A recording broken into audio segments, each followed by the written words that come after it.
Samantala, sugatan naman ang dalawang sakay ng isang motorsiklo nang sumalpok umano sa isang kotse sa Sauyo Road sa Quezon City. Patay naman ang isang lalaking tumawid sa EDSA matapos masagasaan ng isang taxi. Balitang hatid ni Jay Sabale.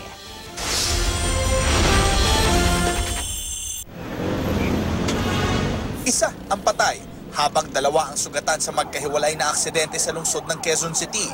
Mag-aalas 12 ng hating gabi, hindi nakaligtas sa kamatayan ng isang lalaki matapos masagasaan ng isang taxi habang tumawid sa EDSA bago umakyat ng Quezon Avenue flyover.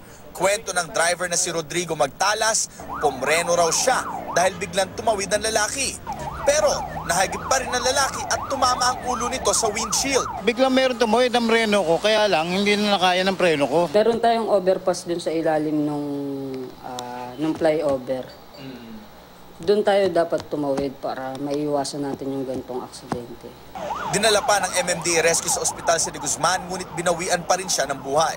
Bagamat mahigpit na ipinagbabawal ang tumawid ng EDSA, nahaharap pa rin sa kasong reckless imprudence resulting in homicide si Magtalas. Mag-aalas 11 naman ng gabi nang mabundol ang isang motorsiklo ng isang kotse sa Sauyo Road sa Novaliches. Ayon sa driver ng kotse, malayo pa lang, napansin na niyang mabilis ang takbo ng kasalubong ng motorsiklo.